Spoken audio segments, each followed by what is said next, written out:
আসসালামু আলাইকুম রুবেল ভাই, ভালো আছেন? আলহামদুলিল্লাহ ভালো আছি। আচ্ছা, আপনি অত্র এলাকায় ঘুরে দেখলাম তো আপনার অনেক জনপ্রিয়তা।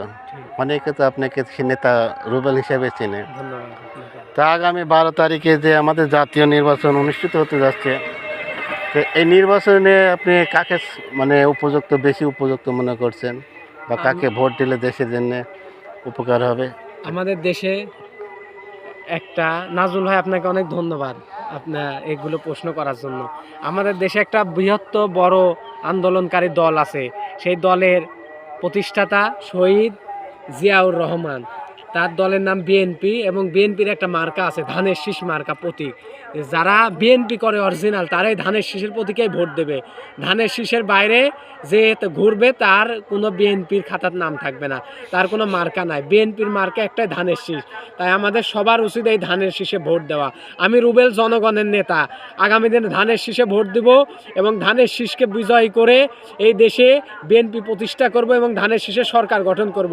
আগামী দিনে লালপুর বাগাতিপাড়ায় ধানের শীষের এমপি হবে।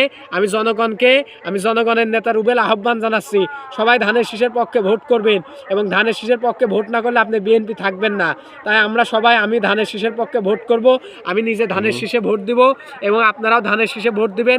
আমি রুবেল আহ্বান জানাচ্ছি জনগণের নেতা আপনাদের ধানের শীষে ভোট দেওয়ার জন্য। আপনারা অবশ্যই ধানের শীষে ভোট দিবেন এবং ধানের শীষকে বিজয়ী করবেন।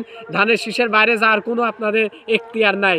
আপনারা বিএনপি করলে ধানের শীষে ভোট দিতে হবে, এক কথা। কিন্তু ধানের শীষের বাইরে আপনারা যেতে পারবেন না বিএনপি করলে। তাই আমিও বিএনপির ধানের শীষে ভোট দিব, জনগণও ধানের শীষে ভোট দিবে। ধানের শীষ জিতবে। শহীদ জিয়া অমর হোক, শহীদ জিয়া জিন্দাবাদ, তারেক রহমান জিন্দাবাদ, ধানের শীষ জিন্দাবাদ। ধানের শীষের বিজয় হবে ইনশাল্লাহ। ধানের শীষে ভোট দিন। আচ্ছা রুবেল ভাই, আমরা তো জানি যে কোনো ব্যক্তি যদি দল করে থাকে, যেমন জামাত করলে তার প্রতীক হলো দাঁড়িপাল্লা, তাকে তো দাঁড়িপাল্লাকে সাপোর্ট করতে হবে। বিএনপি করলে বিএনপির প্রতীক হলো ধানের শীষ, তাকে তো ধানের শীষেই ভোট দিতে হবে বা সাপোর্ট করতে হবে। তো এই যে আমার স্বতন্ত্র প্রার্থী টিপু সাহেব, অনেকে বলছে যে বিএনপি তারা বিএনপি হিসাবেই নিজেদের দাবি করে। তো এই মুহূর্তে আসলে কি তারা যে এখনো পর্যন্ত কলসে অবস্থান করতেছে স্বতন্ত্র প্রার্থী হিসাবে, তাদেরকে কি আর বিএনপি বলা যাবে না? বিএনপি তারাই, বা ধানের শীষের বাইরে থেকে যারা ধানের শীষের বাইরে, তাদেরকে আসলে বিএনপি হিসেবে বলা যাবে কি? না। ধন্যবাদ নাজমুল ভাই আপনাকে প্রশ্ন করার জন্য। আসলে বিএনপি করতে হলে ধানের শীষে ভোট দিতে হবে, ধানের শীষের পক্ষে ভোট চাতে হবে এবং ধানের শীষের পক্ষেই কাজ করতে হবে। বিএনপিকে ভালোবাসলে আপনাদের ধানের শীষের পক্ষে কাজ করতে হবে, ধানের শীষের ভোট চাইতে হবে, ধানের শীষে ভোট দিতে হবে।